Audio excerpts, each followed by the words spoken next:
Following on from my recording where I just put a few tracks on my iPhone, I'm going to do a full recording session once again using the iPhone, but I'm also going to explain every single step of my reasoning along the way. So hold on tight. This might take a short while, but as you can see with the length of the video, hopefully I'm going to try and keep it down to a reasonable length. There are links in the box below which will take you to various places in terms of things like backing vocals or guitar solos or EQ or whatever it is. But here we go. I'm going to record Right Place, Wrong Time by Dr. John. I'm going to record a fairly short version of it, otherwise we'll be here all week. So I'm going to go to GarageBand. You can see on the other camera, I'm basically going to open up a new file. So I go to Plus, Audio Recorder. Now I'm actually going to start with the drums first.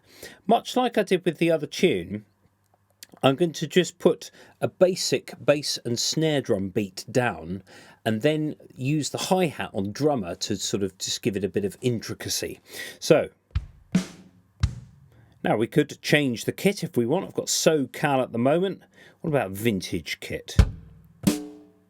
Nah. It doesn't matter about this because you can change it all afterwards. But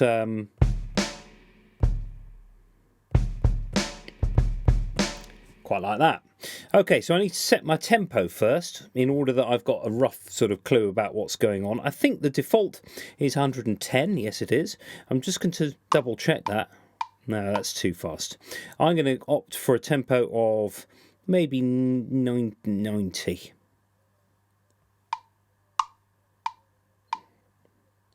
Split the difference. 796. Just so it grooves, it just sort of moves along a bit. So here we go. I'm going to press record and I'm just going to use the kick and the snare pads here. Oh, now it started before bar 1. It started before bar 2 rather, so it thought I was recording from bar 2. Now what we can do at the same time is we can just double check that using the plus button, section A, however long I play for, it will keep recording. That's what automatic means on that display. So here we go.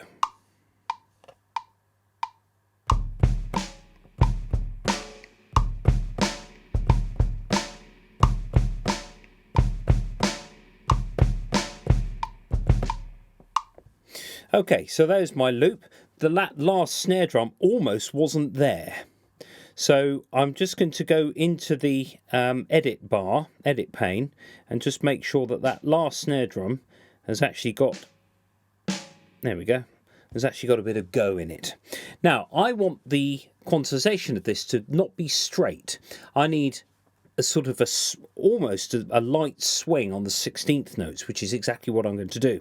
So on here, if I go to the top cogwheel, track controls, track settings, quantization, I want ding ding cat, ding ding cat rather than ding ding cat, ding ding. I don't want that sort of rigid straight semiquavers. I want a light 16th. Let's just check that.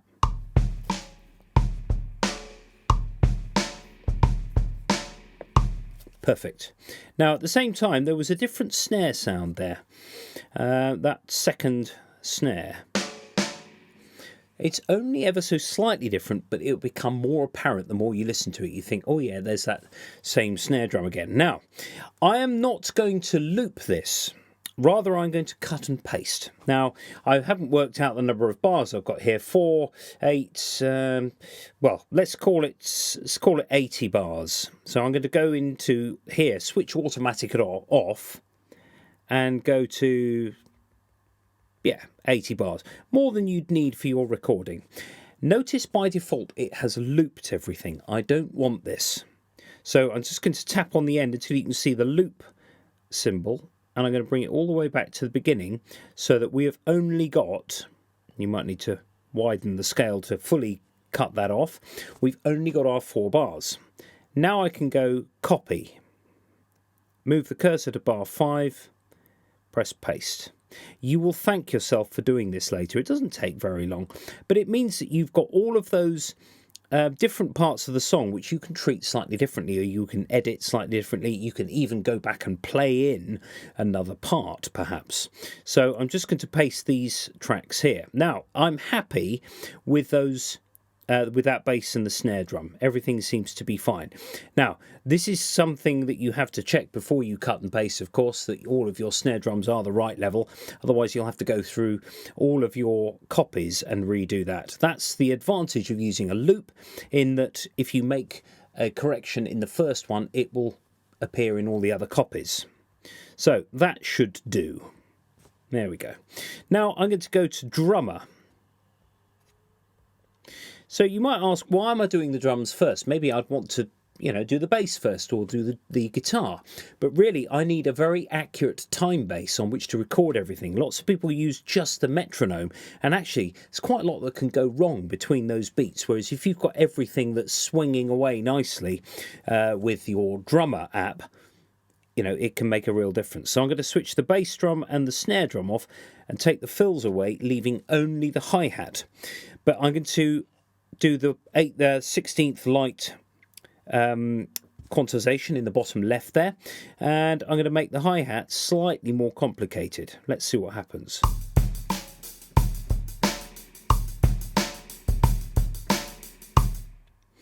Now that hi-hat may seem relentless, but actually it's giving you a really good rhythmic handle for everything. All the other parts are going to be on the bass and the guitar, and some on-screen keyboard as well. Notice this is all completely iPhone based. There's nothing else connected to this, just like the last experiment. So I've got my little practice amp here, which is going to record the bass and the guitars. So back to my main page, and now I'm going to add an audio track. So if I go to audio recorder, more sounds, and I'm going to opt for fun and clean. That means that it won't record anything, it won't put any processing other than the sound that it's going to record. So with my bass, I'm just going to switch my amplifier on.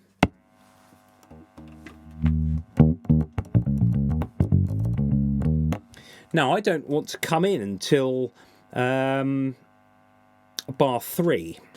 So you can either record from bar 1, which would make sense because you can hear the drums for a bit. If you've got other bits like backing vocals, which I'm going to do later, you want to be able to skip around and record from different places. So here we go.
Now I am planning on fading this out, fading the tune out. So I've just recorded a couple of choruses at the end. Always record much more than you actually want so that you've got control over the length of the fade. Maybe you want a long fade with this, with things sort of coming in as the track is fading out. So leave yourself the options. Okay, so the input level which is on the left here, wasn't very high with the bass. It was about right. Let's listen, just go back to the main window and you can see my bass line there now. So I'm going to go to bar 3. Oh, just undo that. I accidentally cut the drums off there, so you've got to be a little bit careful when you move the cursor that you don't do that. Usually just a tap takes you to the right place. If you drag stuff, it might affect other things.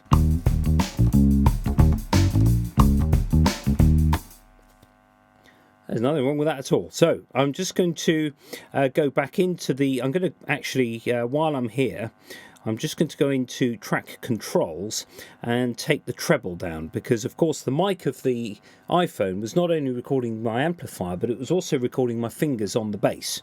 So I'm going to take the treble down, the bass up slightly, and I'm going to compress it ever so slightly so that my bass line is sort of nice and energetic. There were a couple of notes there which were a little bit flat, and ideally I'd like to go and do that again, but I'm not going to. Be aware also that if you put other parts down, you may want to go and redo the bass, maybe when the vocals are down, for example, just to make it all sort of gel a bit better.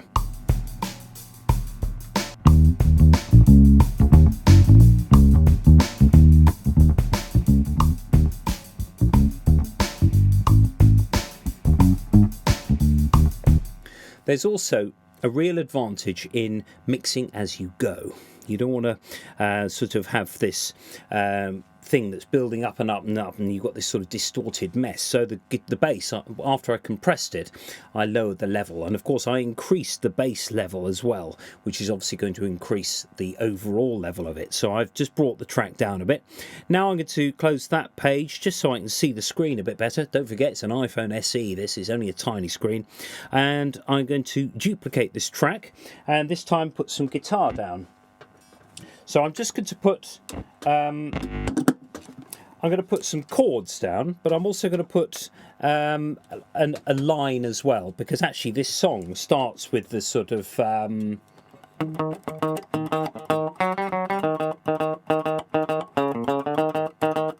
it kind of starts off with that. So I'm just going to turn the amp up ever so slightly just to make sure that I've got a good level there. So if I go back into my microphone page, now of course I could sight myself slightly away from the phone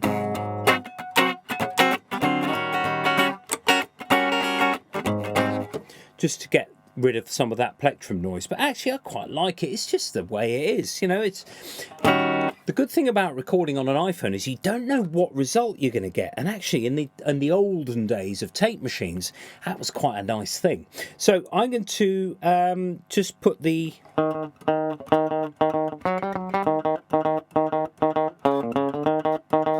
do that line at the beginning, but I'm going to keep that line going through, and then my second guitar part is going to be chords.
Okay, I'm not dissatisfied with that bass part, actually. Sometimes when you hear stuff back, you think, oh, it wasn't so good on the way in. Occasionally, you might think, actually, that's okay. Now, I'm going to put some chord parts on this. So I'm going to duplicate that part. Now, just in the interests of a different sound,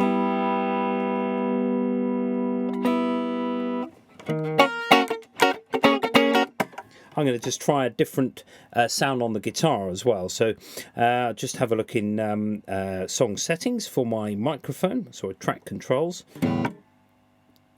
Do beg your pardon, it's the microphone there. Now that is quite loud, so I'm just going to turn it down. That's good. Okay, so here we go from the start. I'm not actually going to come in until the bar 3 where the bass comes in, but I'm going to listen to bars 1 and 2.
Okay, so at this stage, what we need to do is we need to make sure that there isn't excessive low-end bass on any of these mic channels, because I'm recording. This phone is sat on a table which is itself an amplifier and amplifies low frequencies. Everything's wobbling about. So even if you can't hear bass end on these guitar parts, it's still important that we just get rid of any extraneous bass. So if I was to maybe take the chords, if I solo those, which is the headphone symbol there, and I'm going to look in track controls, and I'm going to scroll down to plugins and EQ. Now notice also that it did duplicate the settings that I had for the bass, which ideally I don't want. If you want to change one, you can just go up to the next channel and do that as well, which was my other guitar part. So I've got a neutral sound now on my guitars. Now if I just sticking with the solo guitar part, which does this. Sorry, the chords that I just put in. Now if I go to plugins and EQ, I have this thing at the bottom called Visual EQ, and it's extremely powerful, very, very usable. And it also has this little button called Analyzer, which allows you to see what it's actually doing.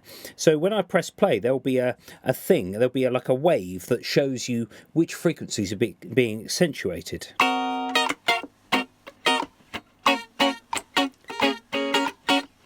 So there's a lot going on there, but where I stopped it, there was quite a lot of bass end there, which I don't want.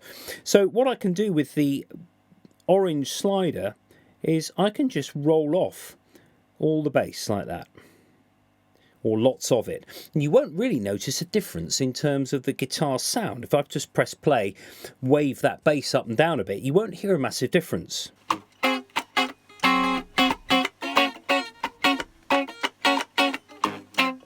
But but what there is less of is the sort of rumble, and you don't want that, especially when you're trying to mix this afterwards. And I'm just going to do it to the other one as well. So I've got 2 tracks running at the moment, so you can hear the other one. In fact, if I just only solo out that second guitar part and go into plugins and EQ, I'm going to do the same thing again while playing the track.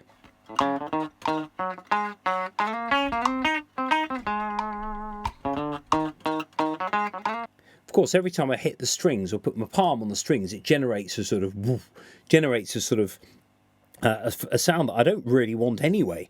And of course, you can accentuate the guitar frequencies themselves by sort of tweaking the mid-range, perhaps.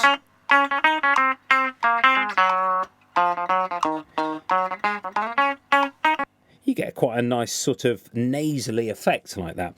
And then let's listen to the whole.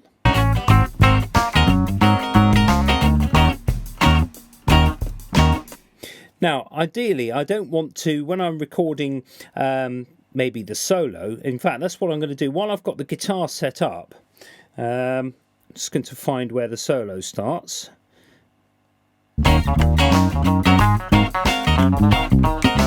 It's there. So.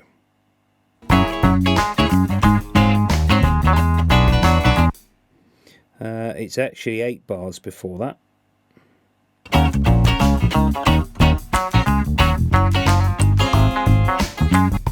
Okay, so I'm going to just put a little solo at the end here because I want something instrumental. So go into audio recorder, more sounds fun and clean. You can, of course, select new tracks doing that, and the advantage being that it won't cut and paste all the effects that you had on the bass track, for example, which is what happened with those guitar parts.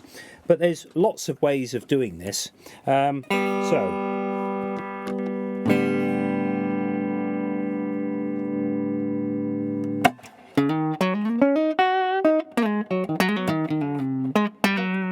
Now I'm going to record this solo clean, and then I'm going to put the distortion on afterwards. I did this last time. Now, this just generates a completely different guitar sound from one that you may get out of your amplifier, but it just means it's exciting. It just gives you a nice sort of fun way of just experimenting. So here we go.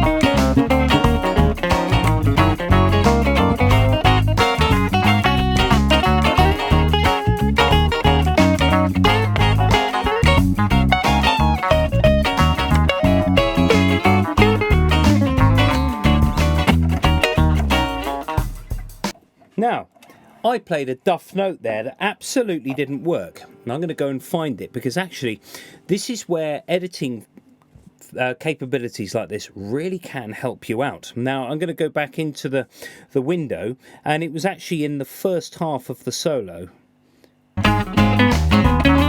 There it is. Now.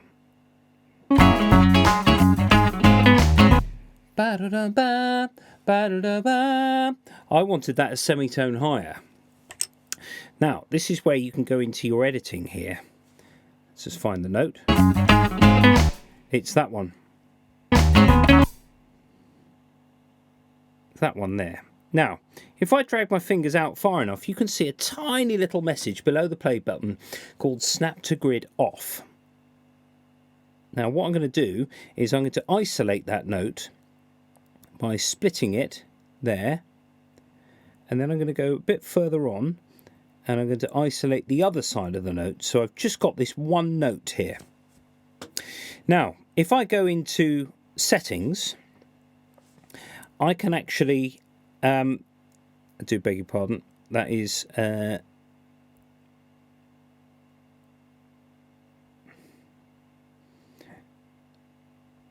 transposition. Here we go. Follow tempo and pitch. I'm going to go up a semitone, because instead of la, I wanted la. So I'm just going to go up one semitone and click done. Ooh, that has legitimized everything around that mistake. So I've now managed to change the note. Now, of course, if you're doing fine pitch control, that's a bit different. But if you've got a note wrong that's sort of one semitone either side of what you wanted, it's a really good way of just smothering that up. Don't tell anyone. So now it's time for the vocals. So I'm going to bring this all back so that I can kind of see what I've got here. Now I'm going to come in bar 5. But actually, again, I'm just going to listen to the intro because it really does give me a bit of a handle on what's going on. Now, I've just got my notes here with the lyrics on. So here goes with a take. So the first 4 bars. I'll be cutting this off in a minute.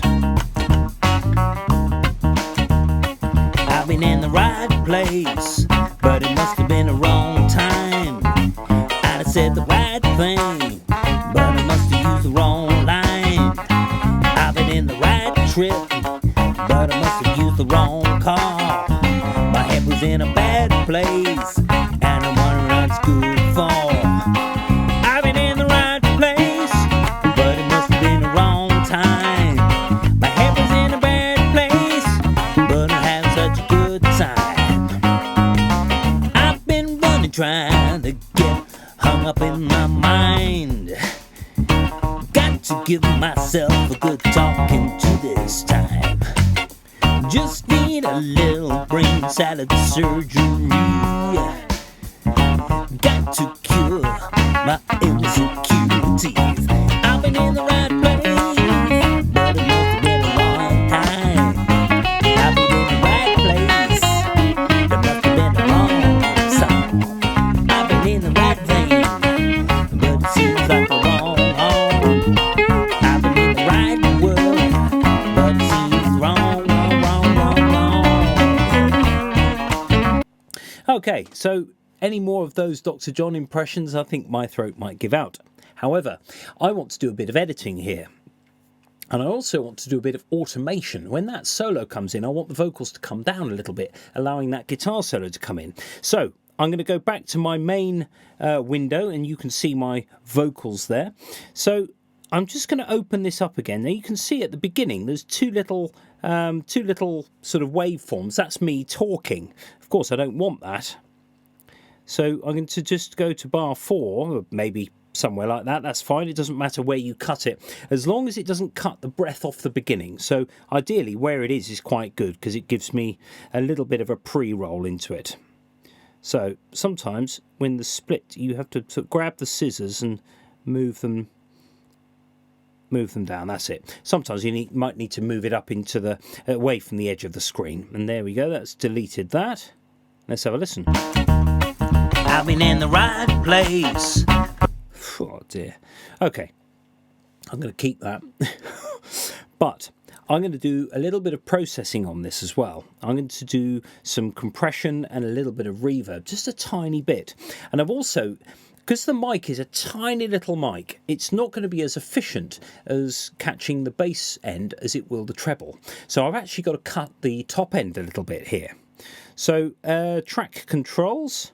I'm going to go in there and find my visual EQ. I'm going to put a bit of a compressor on. Now, what the compressor does is to squash down the loud bits to lower in level, and then what happens is you bring the whole level up, and it means that everything sits nicely above the guitars and the bass. The downside being that, of course, it will raise the noise that is inherent on this microphone. So you've got to have a sort of happy medium there. Now, instead of treble and bass, I'm actually going to go into the visual EQ and do my usual cutting of the bass, but I'm going to boost a little bit of mid and take the top end away. See what happens there. But it must have been the wrong time. I'd have said the right thing, but I must have used the wrong line. I've been in the right trip, but I must have used the wrong car. My head was in a bad place. Okay, so I'm also going to put a bit of reverb on this, just a little bit. And sometimes echo, especially with a vocal, allows it to sort of find its place in the stereo image because it puts a little bit of left-right sort of feedback on. So if I just, for example, just go back and just solo the vocal, go into track settings, I'm going to solo that out. There we go. I've been in the right place, but it must have been the wrong time. I'd have said the right thing, but I must have used the wrong line. I've been in the right trip, but... Now, at the moment, you can hear that the master effects, the echo, it's like a default setting. But sometimes we want a little bit of a sort of, well, it's just something else. But I must have used the wrong car. My head was in a bad place. Yeah. Okay, so the reverb is actually providing more of a stereo feature than the echo, but the echo just helps keep that vocal present. So if I just go back to here, go back to the beginning. Now, there is some silence before the bass part and the other guitar part come in. It's worth cutting those because don't forget, we're using a mic, so it's going to generate noise of its own. So I'm just going to, this is kind of attending to bits and pieces as I go. I tend to mix as I go with the recording side of things, just because it makes it a bit nicer to play to, and also you've kind of done the mixing job by the time you've got to the end of the tune. Now, let's have a look. Everything else, I've just closed that down. Now, as I said, with the guitar solo, which you can see here, for some reason, it's... Oh yes, that's where I tweaked that guitar note. That's the reason for that little blip there. Now, I want to bring the vocal down when the guitar solo comes in. So if I tap this and go along the menus, you find one called automation. Now, at the top, there's a pencil tool which allows you to draw in volume changes. So maybe I want to go down slightly. Switch that back, and then let's listen to what happens with the vocals when the guitar solo comes in. Insecurity, I've been in the right place.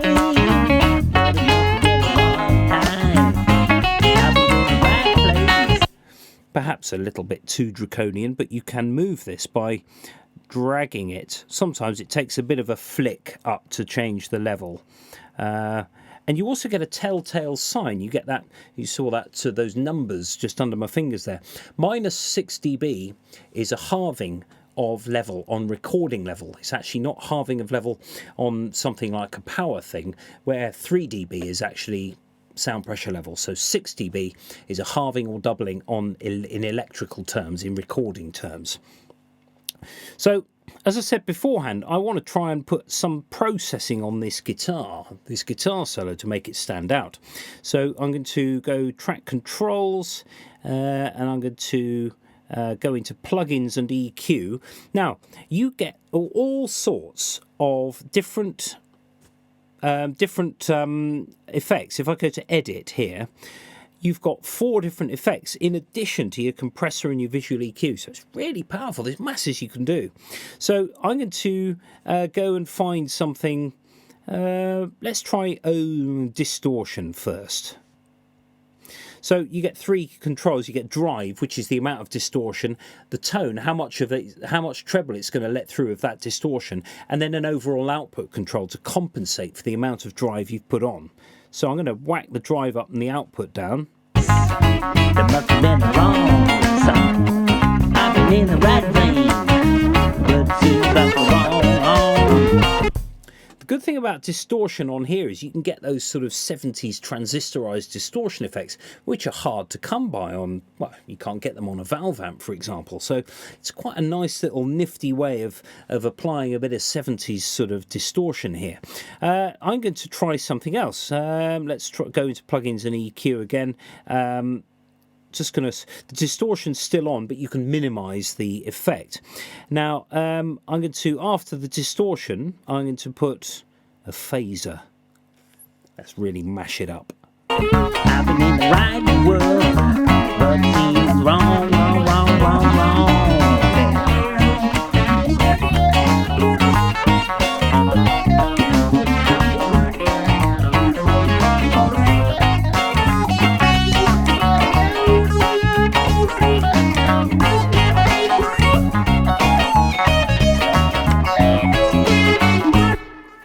Yeah, okay. You can always change it afterwards. That's the beauty of these things. Now, backing vocals. I've got some... This is going to take a short while now, but I'm going to explain everything that I'm doing here and why this really works. So far, we've used just a guitar and a bass and the drum kit sounds on here. We can also use some keyboards, bit of Hammond organ maybe, but I'm going to put the backing vocals down first. Now I've got my laptop open here with some manuscript paper. I've written out some parts which I'm going to read and sing into this.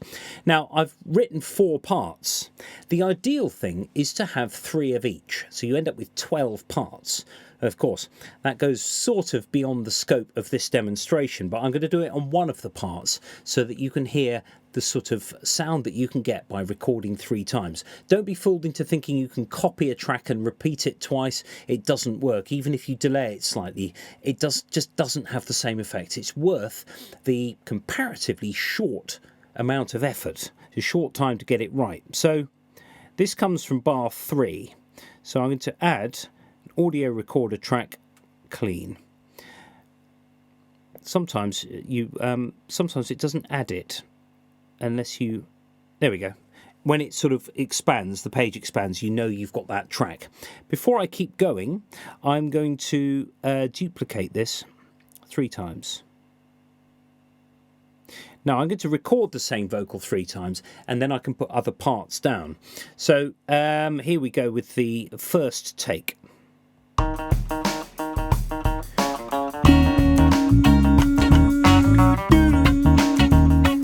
I've been in the right. Okay, so that's like the brass bit at the beginning.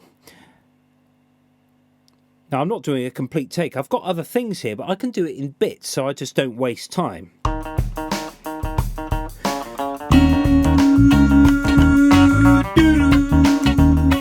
I've been in the right.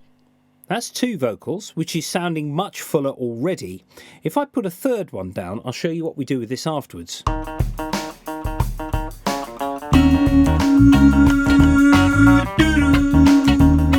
I've been in the... Okay, so if we just listen to those 3 parts on their own, if I just go into song settings, oh, there are my 3 vocals, track controls rather. I can pan one slightly to the left, which is this one. Actually, I usually do left, centre, right. Notice I haven't gone all the way over to the left and all the way over to the right because I want some sort of cohesion between those parts. But if I now solo those out,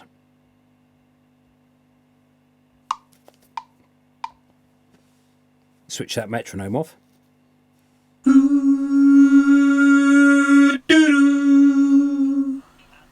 Those slight pitch variations in each part are actually my friend. They are definitely a good thing to have. Now, when you've done that, if I just go to another part now, I'm going to go to clean again, and I'm going to go back to my working space, and I'm going to duplicate that another 3 times, but this time I'm just going to record 1 each of the other harmonies so that you can hear how the harmonies are put together. So that was the bottom backing vocal. Now I've got to do this backing vocal. Now, because I write in 4-part usually, sometimes you think, oh, this isn't going to work, but actually it's the chords that I'm doing. So I'm only singing a tone away from that. So you've got to sort of either blank it out of your mind or mute the previous parts and put them back together afterwards.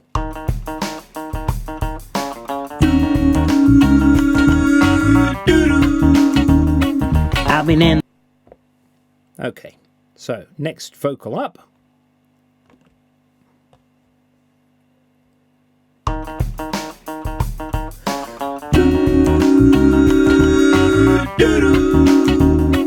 I've been in the right.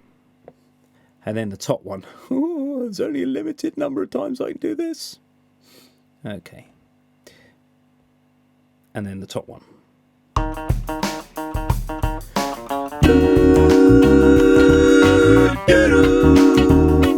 I've been in the... Now, if you have a wavery note like that top note, it is a really good idea to do these to essentially do these things twice. Now, if you go to the third part from the bottom, was my second bottom vocal part. If I duplicate this track now, it puts a track underneath that, which enables me to keep my recordings in the right place. So I'm just going to play it back. Before I do anything else, I'm just going to play it back. Now, everything on the bottom part sounds spatial. It sounds full because there are 3 of each. It really is worth putting the other vocal parts down. It doesn't take very long, as you can see. It's just a few seconds for each take.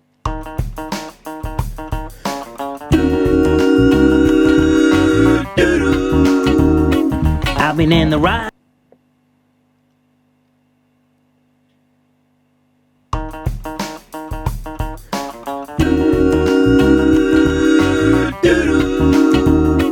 I've been in the ride.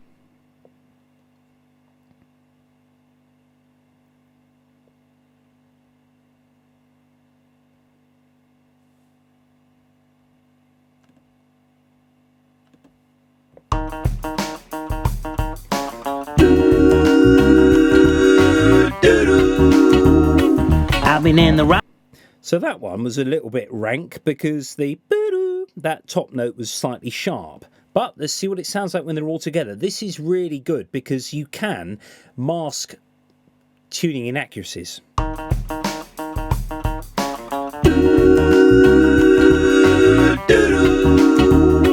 I've been in the...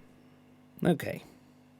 Especially if you have some reverb as well, because it actually allows you then to... I want to duplicate that. Notice that I'm on an iPhone SE and it's just adding tracks and it's playing everything back with no problems at all. I have in fact closed down all of the other programs that are running, all of the other apps, and it's also in airplane mode, so nobody tries making phone calls.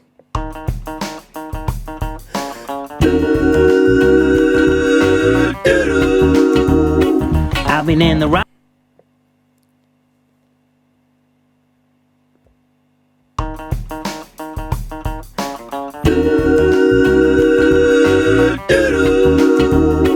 I've been in the right. Now, of course, the number of tracks you put down, the more of these you put down, the louder it's eventually going to be. So what I'm going to do is I'm going to go into track controls, and I'm just going to take, let's see if we take every track volume to about halfway. So right-hand pan there, centre there, but with the volume down, left-hand pan there with the volume down, right over there, volume down, left over there, volume down. I'm going to do that there, take the volume down, and that centre, I think, yep, centre, and then left. And then I think the other 3 are done already, apart from the volume. There we go. It's all on a phone.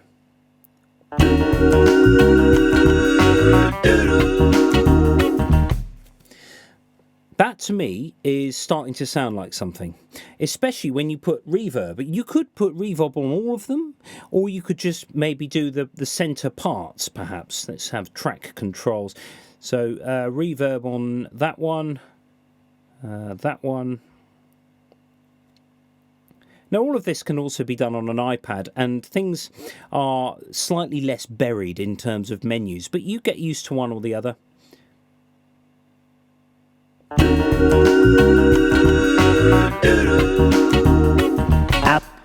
Now, the only reverb on 4 of those is fine. You don't have to put it on all of them. And indeed, if you do have a part that is slightly iffy in terms of tuning, don't put reverb on that. Put reverb on something else that's a bit better. But that other part with the slightly dodgy tuning is actually helping the overall mix. Now, lastly, I'm going to add a keyboard. I'm going to do the Hammond organ. So more sounds, main categories, keyboards, soul organ.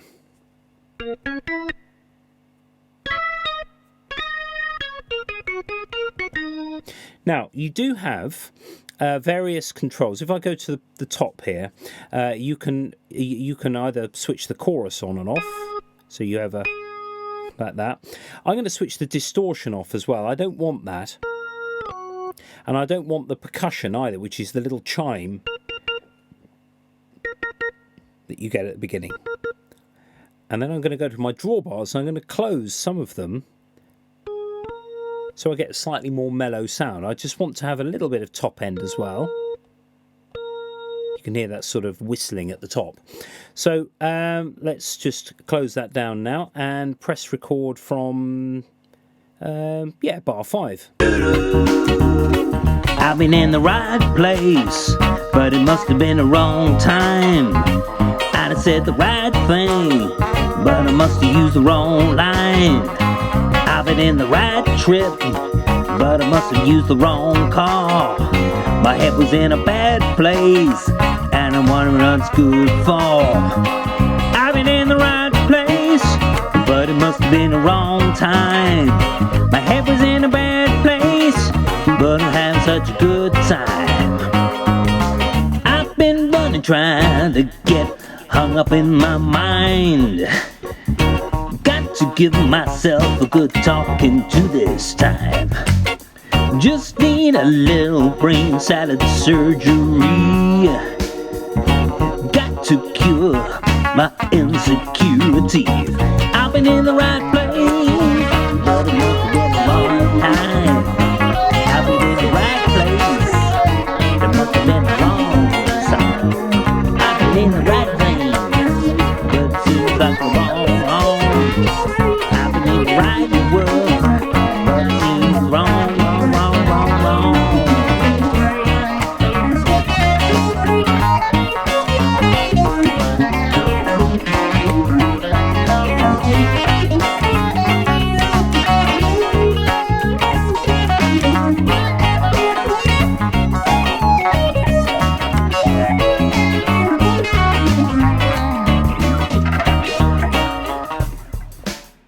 Okay, now when I go back into that, of course, the keyboard is tiny on an iPhone, and notice I couldn't put any sort of large scales in because the keyboard was just too small. You can make it smaller, i.e. get more notes on the screen, but you run the risk of... So if I was to suggest any addition to an iPhone, first of all, it would be a little controller keyboard, because it does make all the difference. But as I say, I'm doing none of this with any other bits and pieces. It's all iPhone only. And the reason I'm doing it is so that people can just see how capable this thing is before they then embark on buying extra stuff. So there's a couple of little notes there that are wrong. You can see the piano roll. Got to give myself a good talking to this. Way. Ba, ba. I don't mind that as a note because I'm a jazz musician and it's kind of fair game, that one. But I'm just going to look through. You can sometimes see at a glance if there's a problem. That note didn't work, so I'm going to drag that one back and make it longer. That's how you make a note longer. If you want to drag a note back, it'll drag the whole note and then you can make it longer. This time, just need a little brain salad surgery. Got to cure my insecurity. I've been in the right place, but it must have been a long time. I've been in the right place, it must have been a long time. I've been in... Ooh, wherever we were in there. the right... There we go. Okay. Now, I think that really sort of closes this demonstration, really. Now, of course, you've got to be able to send this to somebody and, do what you want with it. We've, at the moment, got a track length of 41 bars. Now, if you exported this, it would export everything. We don't want that.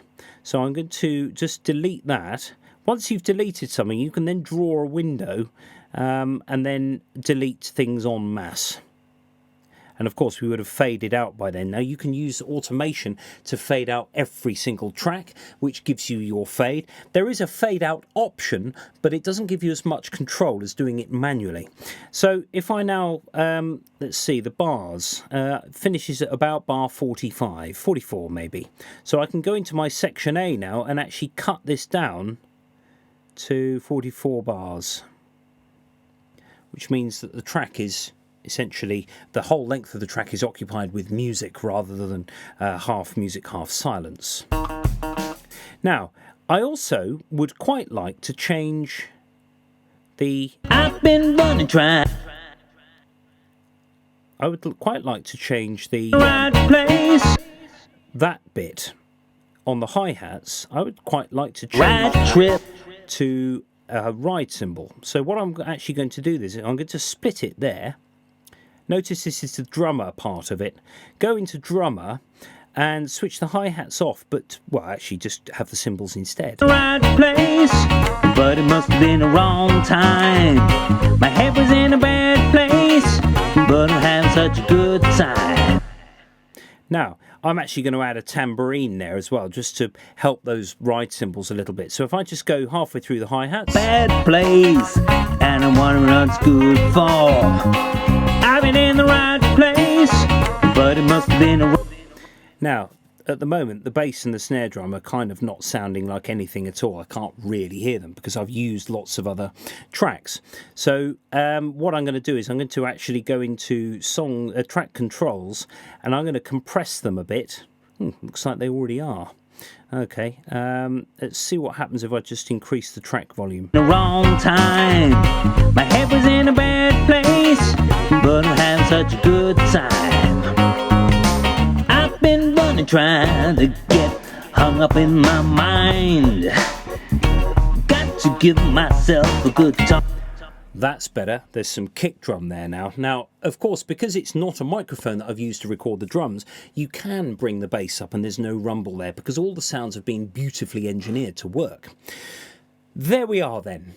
There is a complete session on recording a tune using nothing but the iPhone with OS GarageBand. Absolutely amazing.